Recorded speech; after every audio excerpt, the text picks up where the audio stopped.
Hi, welcome to week 4 Redux. This is Christine and trying to reach you with a different technological intervention. I hope we don't have any problems with this one.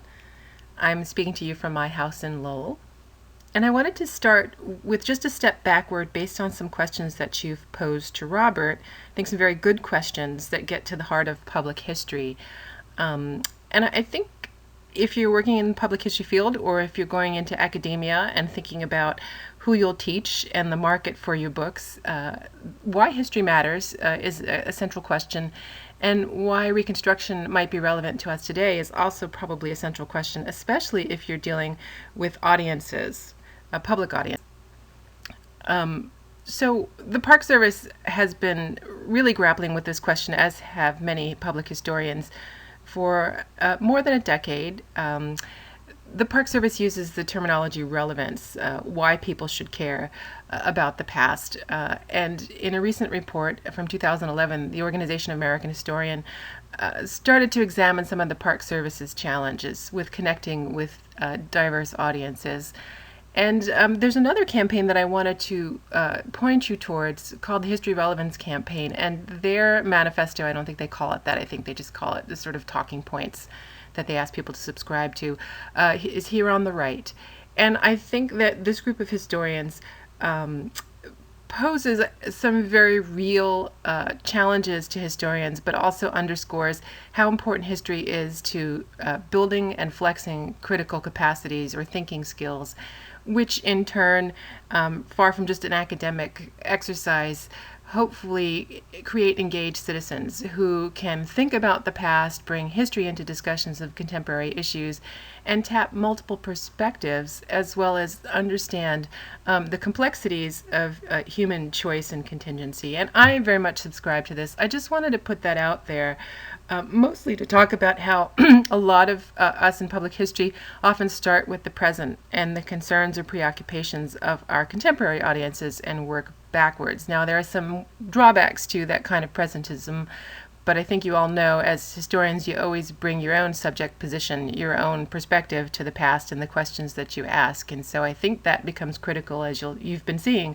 with some of the questions that we started to pose about the park areas. Now, let's just recap very quickly what we've done for the first 3 weeks of our sessions together.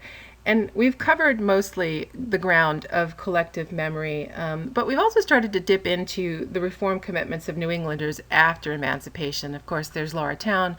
I don't think she was a New Englander, but she's sort of standing in for all the missionaries, the many missionaries from New England and reformists who went down to help I think the freed people adjust to life after emancipation, certainly with literacy campaigns.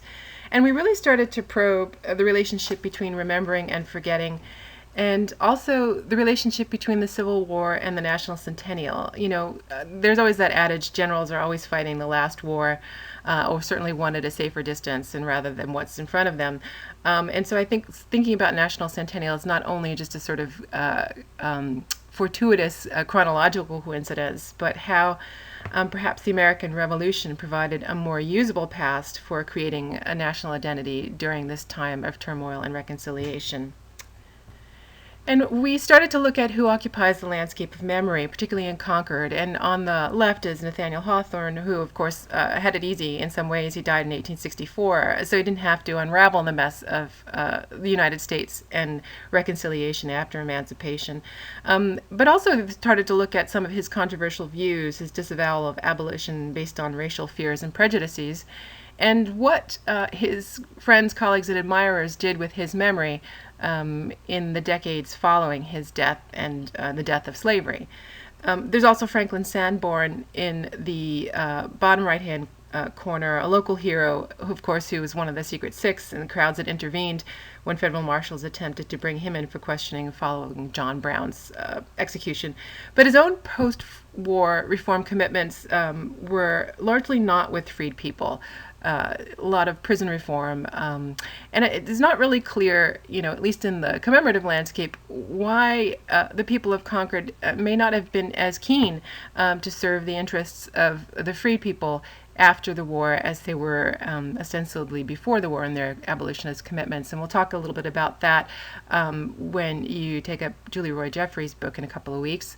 And then there's Ellen Garrison Jackson, certainly committed to abolition, the granddaughter of an African American who was in town, a small African American population during the American Revolution. She was a missionary to the South, an activist after the Civil War in working with freed people, and then an exoduster. So her sort of reform commitment span, I think, the gamut of at least active commitment to freed people that we don't see quite so much in the landscape of memory. And I also asked you to think about how preservation and monument making are didactic in that they depict a past that's worth remembering. And remember, Old South was preserved in the 1870s at the forefront of, we think, of what became the historic preservation movement, certainly, but then what in the 1890s became a full-fledged Americanism campaign associated with the colonial revival and the integration of seemingly unassimilable immigrants into a national culture, which was largely an Anglo-Saxon culture. And then in the center is Concord's Civil War monument, a staid, somewhat anonymous monument to the war dead, faithful unto death, the medallion at the base says, in many ways taking part in the classical language of monumentation, but uncannily like the Bunker Hill Monument, and on the site of the original, or where the Concord Monument to the American Revolutionary heroes would have been. So it's some strange kind of coincidences. And then finally, Daniel Chester French's Concord Minuteman, as we talked about last week, depicted there with a plow.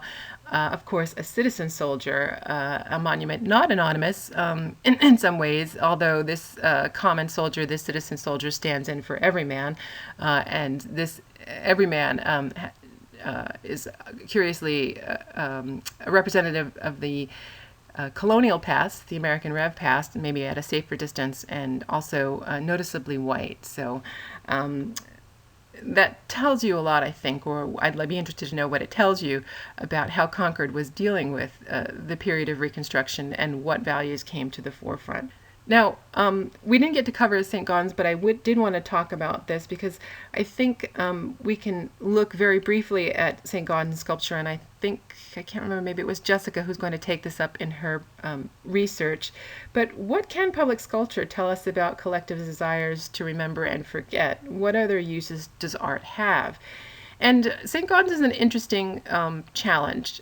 He was born before the Civil War and lived in New York as a cameo cutter and apprentice during the Civil War, and then quickly went to Paris. And his first real public commissions didn't come till the 1870s.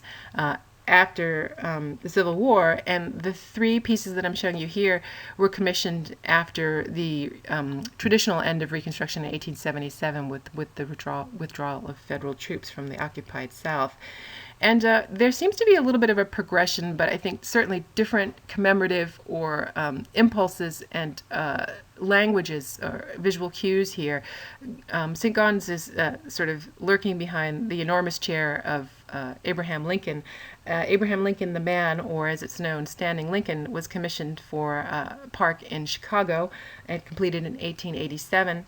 And the next monument that I wanted to point out in contrast is the monument to Robert Gould Shaw and the Massachusetts 54th Regiment, commissioned in 1865. A very long history,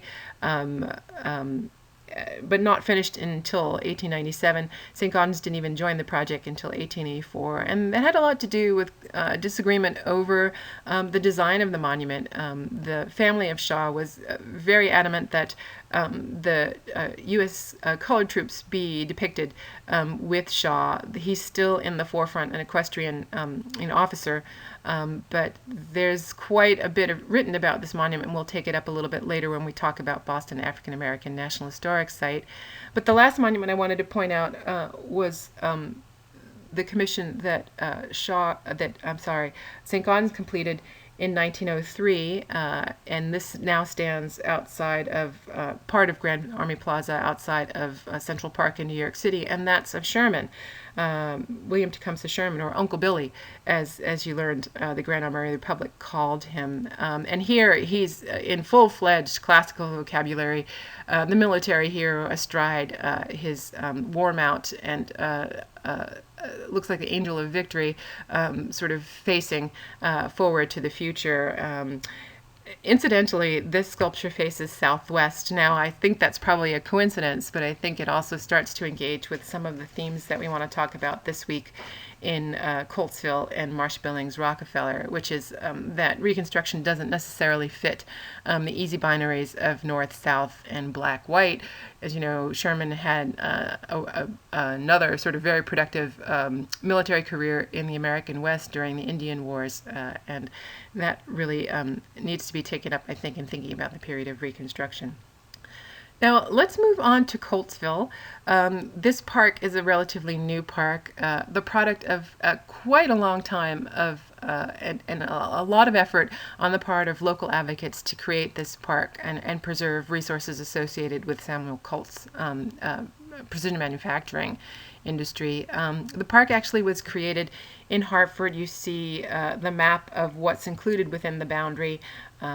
We could talk about that at length together offline. And the legislation for the park came through in 2014, December of 2014, as part of a large defense bill. So there isn't really, I think, a very coherent statement, although you can see from what we pulled from the special resource study, this park is really focusing on industry, and I think the two sites that we'll talk about today are really very much taking up the impact of rapid industrial expansion during the war and in the post-war years, and the impact on not only American political economy but American culture and memory. And one of the basic questions that we have, which we don't really know because we've just set up this park, and I'm sure there are people in Hartford who have these answers, and I hope that you will too, is how Hartford experienced and responded to the Reconstruction period.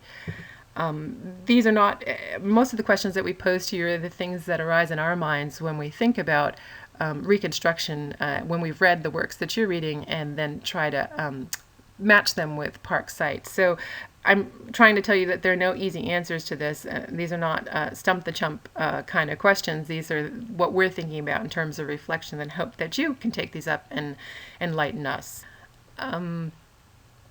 Coltsville. Obviously, the hero of the moment, or at least the most obvious hero of the moment, if you want to use that language, is Samuel Colt, who was born in Hartford in 1814 and left. In some ways, the story of the prodigal son. He left and established the Patent Arms Manufacturing Company in Paterson in 1842, and that folded shortly, largely because of a lack of a market. He failed to obtain government contracts, and he returned to Hartford to establish Colt's Patent Firearms Manufacturing Company after that, and was quite lucky then. He did find a market in that the U.S. government began purchasing his revolvers during the Mexican-American War in the late 1840s. And he rapidly expanded through his own business acumen and the rapidly expanding market, particularly, is legendary in the American West, but he also sold quite a bit of weapons to the South before secession. The armory expanded. The original plant, of the original plant, there are two buildings, and the iconic building, the East Armory with the Onion Dome. The Blue Onion Dome actually dates to the late 1860s, which was reconstructed following a fire during the Civil War, and also following Colt's own death in 1864. The armory was built in 1866. And just a little bit more briefly about Colt, talking about the key impact of industrialism. Now, Colt was an advocate of what we would call corporate paternalism, and he had a vision of a self-contained industrial settlement, which included the construction of worker housing, a beer garden, a social hall and library, and then ultimately a church, which his wife Elizabeth Jarvis constructed, and we'll turn to that in just a bit. But the idea was to create a stable community with the reinforced social and economic hierarchies, obviously with the cults at the top or the Hartford elite at the top, controlling the lives of the workers or structuring the lives of the workers.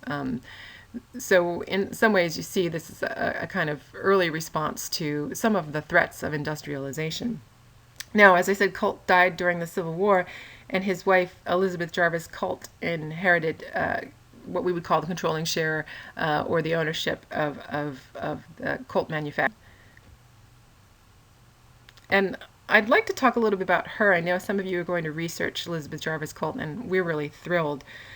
She was born to a socially prominent Connecticut family in 1826 and married COLT, I believe, in 1856. So she was 30. They had one child, Caldwell, who's pictured in the portrait with her. And upon COLT's death in 1862, she became the principal shareholder in the company. She was a civic leader in her own right. I'm not really sure how much of a controlling role she had in actual production. I believe that she turned that over to COLT's brother. But it certainly in the landscape, the social landscape of Hartford, she was in, I would say, a controlling role. She was president of the Soldiers' Aid Society during the Civil War. She led the Hartford Arts Society, the Union for Homework, and the Connecticut Society of Colonial Dames. And she was very active in shaping the public landscape. She donated Armsmere, which you see in the bottom corner, which is still standing, as a retirement home for women, and created a public park around the grounds, very much inspired by Frederick Law Olmsted in creating parks as civic spaces for the different classes to mix in a controlled way, in a recreational way, again in response to some of the challenges that urban areas faced. And Armsmere itself, when the COLTs lived there, had a sort of vernal or horticultural buffer between their sort of sylvan stronghold and the worker villages and the factory itself. So the idea of mixing was, I think, something that was projected, not necessarily a value that Elizabeth Jarvis COLT might have shared during her lifetime.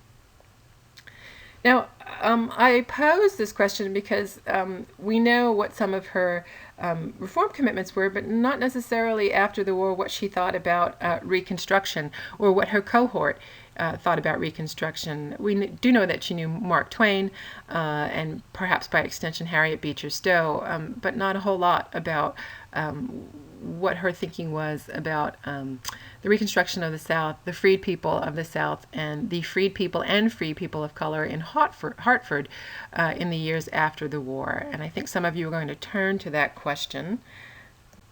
But one of the things I wanted to bring up that hasn't come up in the readings is the role of religion. Obviously, in the abolition and reform movement, religion was paramount. It was a sort of manifestation of millennial thinking.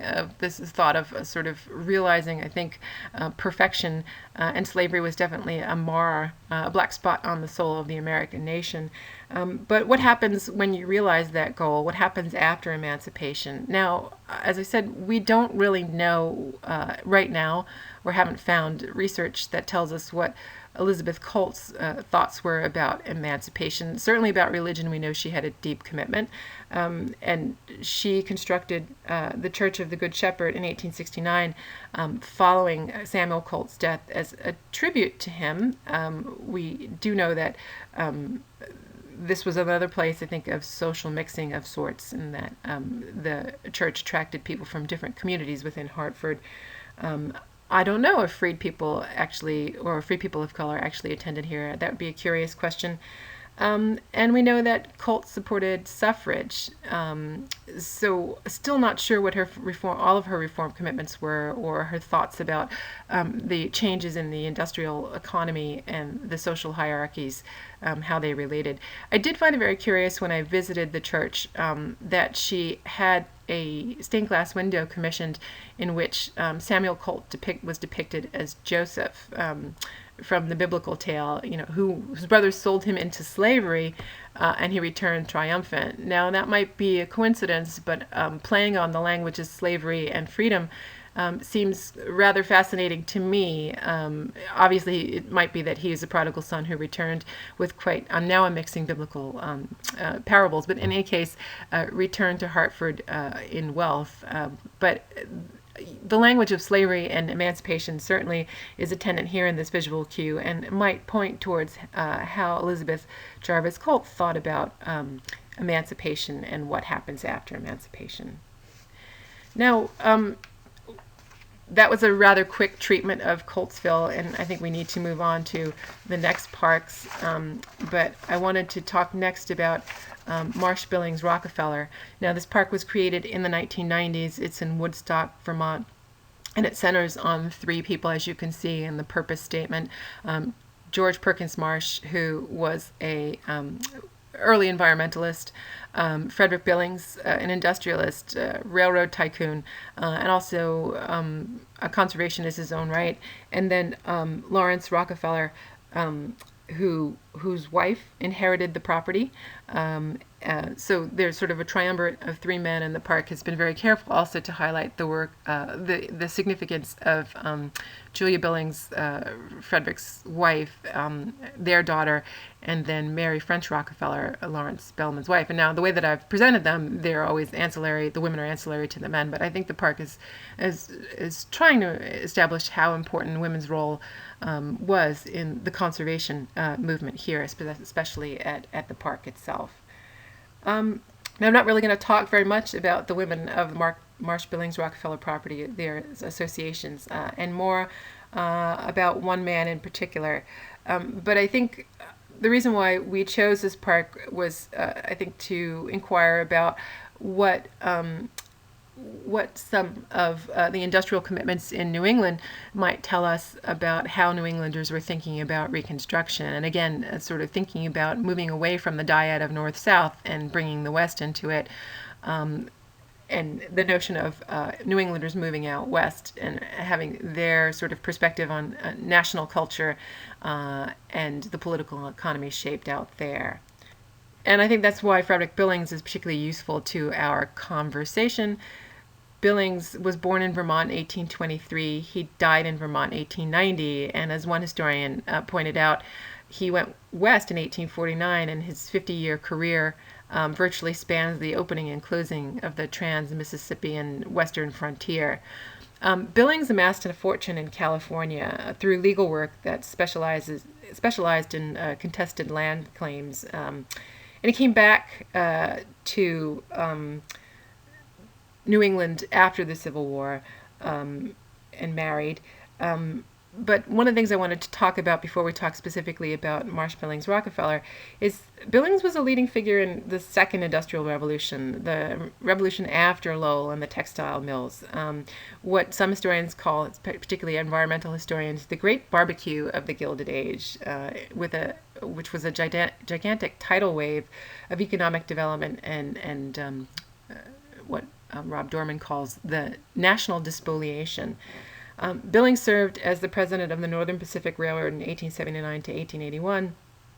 The railroads and the development that pushed westward were largely responsible for the extinction of bison herds following their establishment and the settlement of what Americans would have thought of as unoccupied tracts. Of course, there were plenty of native nations who were living in those territories, in their homelands, and using the natural resources. But Billings is an interesting paradox, too, in that while he was forging ahead with railroad building and settlement, he was also very active in advocating for the reservation, not Indian reservations, but the setting aside of public lands through the creation of parks, certainly at Yosemite, but also in Yellowstone. Now, this is not just a pure conservation ethos. There rarely is a pure conservation ethos in this period. The Northern Pacific Railroad built a spur to Yellowstone, and there probably was some commercial interest in creating this park and bringing tourists out to Yellowstone. But let's move to Vermont.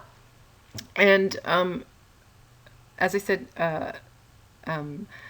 Billings came back to Vermont in the 1860s, and he was inspired by the writings of the early conservationist George Perkins Marsh. and purchased the late Marsh's Woodstock farm in 1869.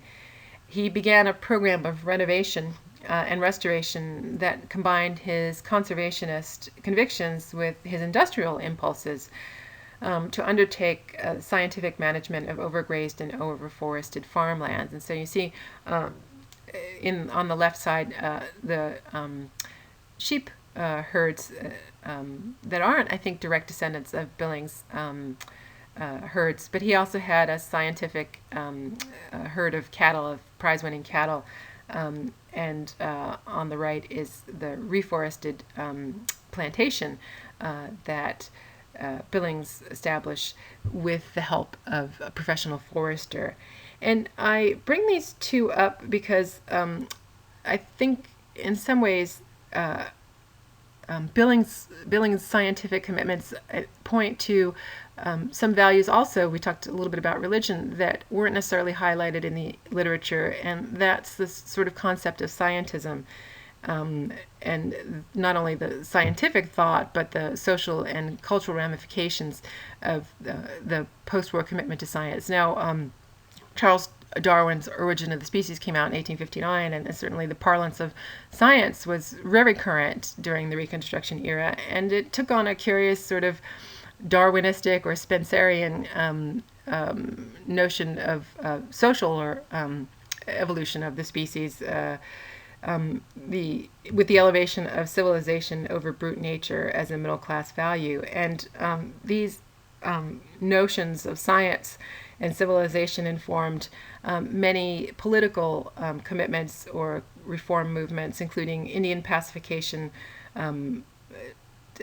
sort of understandings of treatment of freed people and Southern lynching, as well as imperial expansion, as you saw in Blight in the latter part of the 19th century with the Spanish-American War.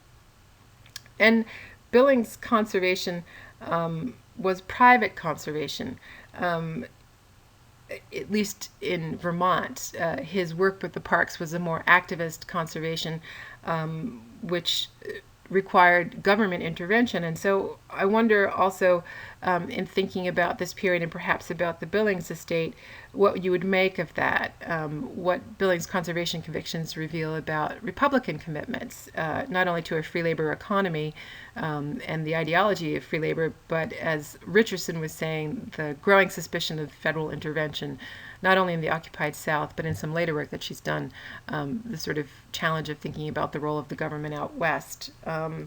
And Billings, his commitments to conservation were, again, not wholly selfless. He established his state as a genteel retreat and as a setting for the recovery from depletion. But curiously enough, in thinking about issues of class war, or class friction, he opened up the estate, at least portions of it, with carriage roads and walking trails to the public for their edification and enjoyment. Obviously, in Woodstock, Vermont, there's not going to be an industrial underclass, but it seems to point to the fact that these were notions of social unrest and national unity were preoccupations even in ostensibly rural areas. And just one last point, Billings unsuccessfully sought the Republican nomination in Vermont's 1872 gubernatorial race. He wasn't a successful candidate for governor. So I wonder, thinking about Billings, what his Republican commitments were and how those measured up to what you've read so far. So, I mean, these last framing questions are large ones about the myth and reality of the West, and thinking about Reconstruction beyond the dyad of North-South or black-white. And perhaps if you take up these questions, where Native peoples fit into these ideologies of national identity and political economy. And there's a tendency to think that Indians or Native Americans were disappearing from the landscape. There's a great deal of literature about how Indians were disappeared from the New England landscape during the Reconstruction era through some very forceful plans and programs of detribalization. And if any of you want to take that up and thinking about some parks in the Northeast, especially Roger Williams, I'd be really happy to talk to you about that. Some big questions, but I ask you, are we asking the right questions? Are we asking the right questions? Are these the questions that arise when you read the historiography and when I present to you some basic outlines of the park resources themselves? I'd be very curious. I am very curious to see your research questions and to have conversations with you. I mean, even if you're telling us, no, you're missing the point, that's not what I see when I think about Reconstruction in New England. And as promised, here are the resources for the History Relevance campaign. In Imperiled Promise, I also included a link for the Coltsville Special Resource Study, which shows you pretty much what the Park Service has conducted in terms of research on Coltsville. And then one other thing I wanted to mention was the Smithsonian Institute's Places of Invention. And I neglected to mention this in the slideshow itself, but it's a really fascinating new installation about what variables or what's at stake or what's necessary to create an innovation hub. And Hartford is one of those places of invention.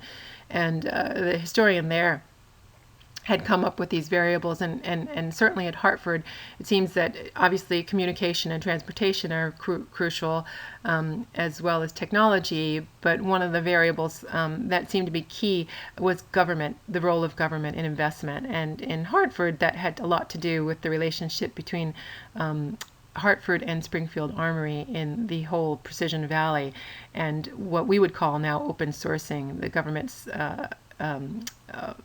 making available key technological innovations to spur entire industry. And that's it for this week. As always, we welcome feedback. Please send us your comments or questions, and we look forward to talking to you.